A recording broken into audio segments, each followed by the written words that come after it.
King B TV turagushuhuje uherereye mu mujyi wa Kigali mu burasirazuba mu burengerazuba mu majyepfo ndetse no mu majyaruguru ntabwo twagiye kandi mu bihugu bigiye bitandukanye USA, China, Ethiopia n'ahandi mwese salute, good morning, good night, bonne ndetse mwese mugiye muri ahantu hagiye hatandukanye. Niyo mpamvu tugomba kubaramutsa mu ndamukanyo zigiye zitandukanye.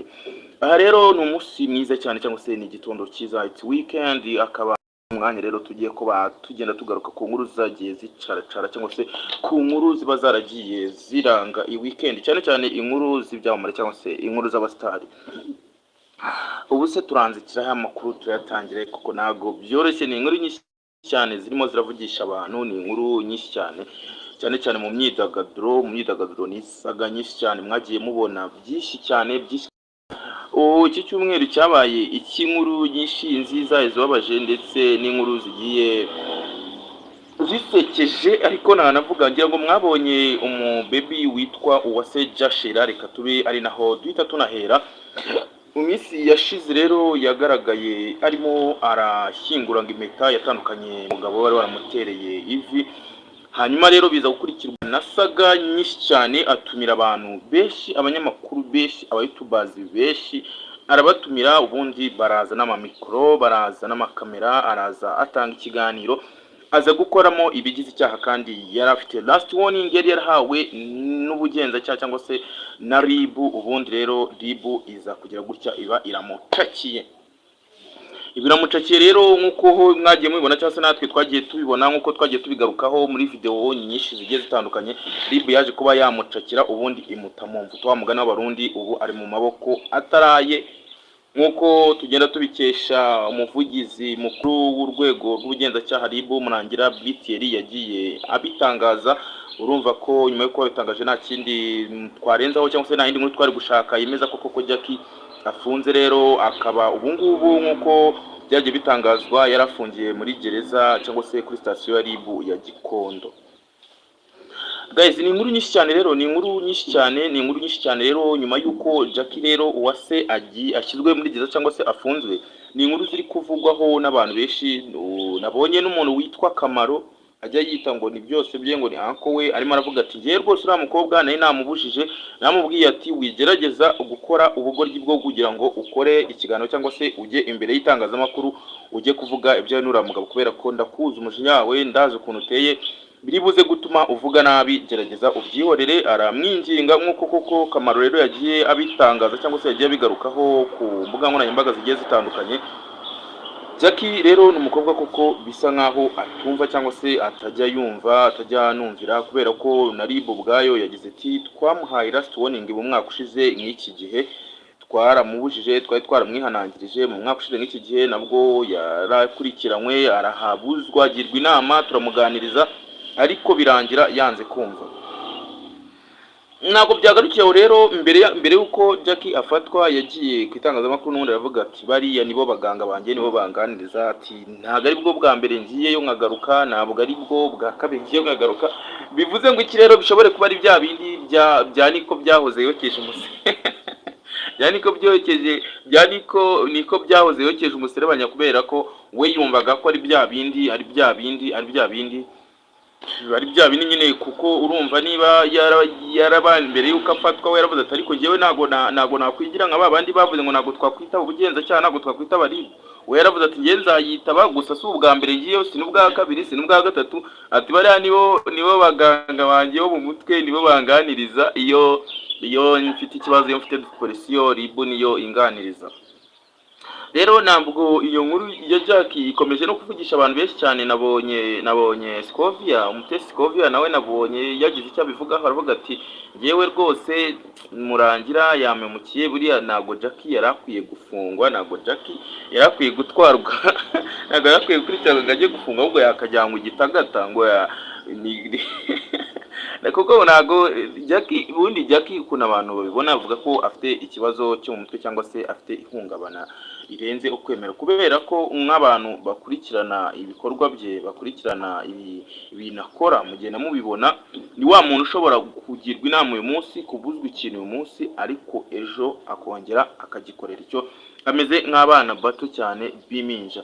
Rero Scovia Umutesi yagiye agaruka ku ifungwa rya Jackie cyangwa se ku ifatwa rya Jackie, aravuga ati ntabwo rwose Murangira ntabwo yakabaye afunga Jackie, ahubwo bakabaye bamwohereza igitagata. Igitagata hari igihe igitagata hajya niba hajya y'iki nimumbaze, ntabwo iby'igitagata mbifiteho amakuru ahagije. Rero inkuru y'Uwase Jashera ikomeje kuvugisha abantu benshi cyane kuri iyi mihanda, kuri izi mbuga nkoranyambaga, cyane cyane YouTube. Ariko nanone Murangira BTL umuvugizi wari w'urwego rw'ubugenzacyaha RIB yagarutse kuri YouTube channels ziha ibiganiro bene nk'abari abantu cyangwa se zikora ibiganiro bihabanye cyangwa se bitandukanye n'amategeko cyangwa se n'umuco w'u Rwanda, ko atazongera kujya babyihanganira, batazajya kandi bafata umuntu wahawe ikiganiro gusa, ahubwo bazajya bashaka na nyiri YouTube channel cyangwa se na nyiri umuyoboro watanze icyo kiganiro nawe akaba yakurikirana. Nibyo rero byagiye bigarukwaho k'uwo mukobwa Uwase Jashera, ndetse ni bigishi cyane byagiye bivugwa, ni byinshi cyane kuri ubu ngubu. Rero umugabo we nawe akaba yatangaje ko atifuza ko Jackie yaba afungwa, cyangwa se atigeze yifuza ko Uwase Jackie yafungwa. Ntabwo yigeze amwifuriza kujya muri gereza, ntabwo yigeze amwifuriza gufungwa, niko yaje gutangaza. Yes, izo rero nizo nkuru zagiye zivugwa, cyangwa se nibyo bintu byinshi byagiye bivugwa kuri uwo mukobwa Uwase Jashera. Nabwo kandi rero twareka kubabwira inkuru y'umustar, inkuru y'umuhanzi w'icyamamare umaze iminsi uri no hanze, urimo urabica bigacika, bamwita Bruce Melody. Bruce Melody rero mu minsi yashize yagaragaye ari kumwe n'umugore we, yagaragaye ari kumwe umugore we rero akunda cyane, ariko akaba atajya akunda kumushyira mu itangazamakuru, cyangwa se akaba atajya akunda kumwerekana cyane, ntabwo ari ibintu bimenyerewe. Rero yagaragaye rero mu minsi yashize bari kumwe, bari kwifotoranya bameze neza cyane. Uwo mugore rero wanakorewe, binavuga ko ari we wakorewe iriya ndirimbo, indirimbo yitwa Catherine, akaba ari nayo Bruce Melody afite yarebwe cyane, yagize views nyinshi. Ubu ngubu tuvugana ngira ngo iri hejuru ya miliyoni 13. Ni nayo ndirimbo afite yarebwe cyane. Iyo ndirimbo rero bikaba bivuga ko, cyangwa se bizwi ko yayikoreye umugore we bafitanye abana babiri. Iyo ndirimbo yitwa Catherine, mujye kuri YouTube muyirebe abantu batayizi. Rero Bruce Melody yagaragaye ari kumwe n'umugore we bafitanye abana babiri. Abantu rero byagiye bibavugisha cyane, byagiye bigarukaho n'abantu benshi cyane batera comment zitandukanye. Bruce Melody rero ntabwo ajya akunda kumupostinga cyangwa se kumwerekana. Ni umugore nyine babana, cyangwa se ni umugore bafitanye abana babiri ndakeka b'abakobwa. Ni umugore rero Clever Comedy salute brother, salute, ndakubona kabisa, salute, ndakubona umuhungu wanjye uharyamye. Nari nyine ndababwira rero kuri Bruce Melody Itahiwacu rero yagaragaye yapostinze, cyangwa se yapostinze umugore muri minsi yashize, yamushyize kuri status cyangwa se ku mbuga nkoranyambaga ziwe. Rero abantu rero byagiye bavugisha, kuko Bruce Melody ntabwo ajya akunda kumupostinga. Rimwe na rimwe yagiye ajya postinga abana be, rimwe na rimwe yagiye atajya agerageza kumwereka abantu cyangwa se kumwerekana. Clever Comedy guys, abantu muri buze kubona iyi video mu searching Clever Comedy, mu mukandire subscribe. Ni umuhungu wanyu, ni umuntu usetsa cyane, narabiye iramuza, arasetsa kabisa, ni umukomedian wa danje. Mugende murebe kabisa Clever Comedy, ni umukomedian wa hatari, arasetsa bya danje. Yes, nari nyikomeza rero, ntabwo ari byo gusa Bruce Melody yo kumuvugaho, kuko ahubwo yanasohoye indirimbo ubu ngubu yamaze kugera hanze, indirimbo yitwa Nicki Minaj. Bikaba bivuga ko rero impamvu yaba yarerekanye umugore, cyangwa se yarongeye gupostinga umugore we, ari uko yaragiye gusohora iyo indirimbo yayise Nicki Minaj. Ni indirimbo nziza cyane yafatanyije n'uwitwa Black Diamond. Ni indirimbo iryoshye kabisa, icurangitse, imeze neza. Bruce Melody yari yambaye nk'abantu baba Islamu, b'abantu b'Abahinde, n'imujya mubona bambaye ibintu mu mutwe. Ni indirimbo navuga ko imeze fresh. Yego umuhungu babigukorere kabisa, babikore. Ni indirimbo rero navuga ko imeze neza cyane, indirimbo iri complete. Ni indirimbo y'uwitwa The Ben, nawe yahise ashyira afisha hanze agaragaza ko nawe agiye gusohora indirimbo yitwa True Love nyuma ya collabo na Bwiza, iyi ndirimbo bise Best Friend. Ubu The Ben nawe yahise ashyira afishe hanze y'indirimbo yitwa True Love, ndaza kugenda mbigarukaho, ariko reka tubanze tuvuge kuri Bruce Melody itaha iwacu, umaze iminsi uri mu bitaramo hanze, wari uri na Canada mu minsi yashize, ariko ubu ngubu yamaze gushyira indirimbo hanze. Mu kanya mbonye imaze kugira ibihumbi ijana hafi na 180 hafi 200 nyuma y'uko yashyize hanze yayisohoye ejo. Yashyize hanze ejo kabisa. Bruce Melody rero bikaba bivuga ko akari agatwiko kuba yarapostinze umugore, cyangwa se iyi ndirimbo nayo bivuga ko yayikoreye umugore we akayita Nicki Minaj, aho yagiye agarukamo ko ba Nicki Minaj n'abandi bakobwa benshi cyane batari beza kurusha umugore we, cyangwa se ababona gutyo bisanzwe, atababona nk'uko abona mama w'abana be, cyangwa se umubyeyi wamubyariye abana kabisa.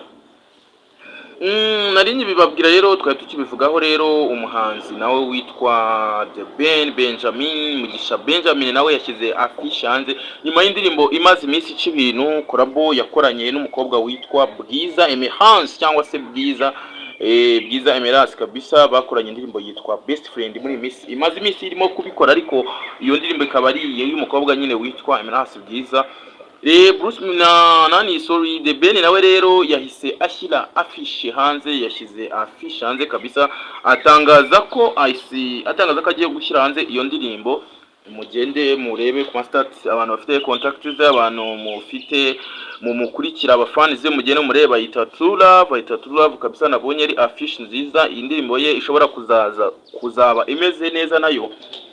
Yes, ishobora kuzaba ari indirimbo iryoshye kabisa. Rero ntabwo twagenda kandi tutanavuze ku mikino, cyangwa se ku myidagaduro, ku mupira. Mu Rwanda abantu barajwe ishinga na match na derby itajya ivugwaho rumwe n'abantu cyane cyane mu Rwanda. Ni match rero igiye guhuza Rayon Sport na APR kabisa. Iyi match yo rwose ni umuriro wigendera.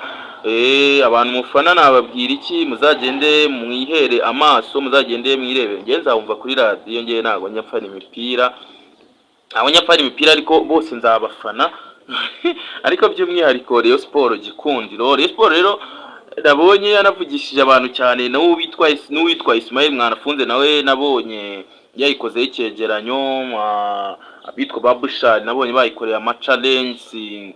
Rayon Sport sinzi ukuntu izabyitwaramo, Nyagasani azagende ababa hafi kabisa, ariko nyine biba ari igeno n'ubundi byaranditswe ukuntu bizagenda, kuko ubu bamwe bari gusengera APR, abandi bari gusengera Rayon Sport. Ni ibintu rero nyine biba bitoroshye kabisa, ni ibintu biba bitoroshye. Ntabwo kandi twagenda tutongeye kuvuga ku hanze y'igihugu cy'abasanzwe y'u Rwanda, umuhanzi Diamond Platinum nawe ubu ngubu tuvugana akaba ari muri Kenya. I think ni Kenya yagiye, yasohokanye n'umubebe bari kumwe muri iyi minsi witwa Zuchi, bafite n'indirimbo nshyashya bakoranyemo yanze. Rero bakaba barimo bararyoshye, bameranye neza cyane, ibintu byagiye bishimisha abantu benshi cyane, abafana b'uyu mugabo Diamond Platinum. Guys, rero this is live morning. Aya bari amakuru ya mu gitondo aba yaragiye aranga weekend, aba yaragiye aranga nyine ibintu byagiye bicaracara ahangaha ku mbuga nkoranyambaga, ahangaha ku imihanda. Ndashimira buri muntu wese ugerageza gukora subscribe, ndashimira buri muntu wese ubana natwe umunsi ku munsi. Ni by'agaciro kabisa. Nta kintu nabona nabashimira, nta kintu nabona nabaha kabisa, ariko urukundo mungaragariza ndarubona. Appreciate, thank you very much. Muri abantu b'ingenzi cyane, kabisa, kandi bizagenda biza gake gake.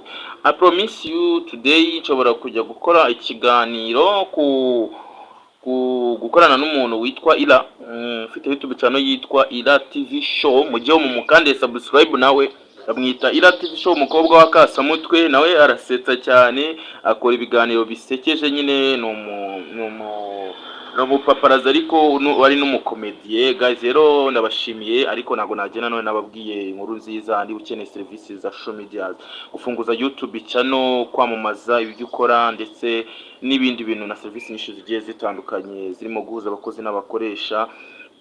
zirimo kugukorera video edit ndetse na video lyrics, zirimo kugukorera logo ya YouTube channel yawe ndetse n'izindi serivisi zitangirwa online. N'ahandi nkurangire ndakurangira muri King B Business Group. Wabandikira kuri WhatsApp numero 0788923035, ubundi bakagenda bagufasha kabisa, bakagenda bagufasha ibintu bikarushaho kugenda bimera neza. Yes guys, rero uyu munsi n'umuganda, reka tujye mu muganda. Mukomeze mugubwe neza, mukomeze mukore subscribe, like, share. I we appreciate you asari youth, ndabakunda cyane.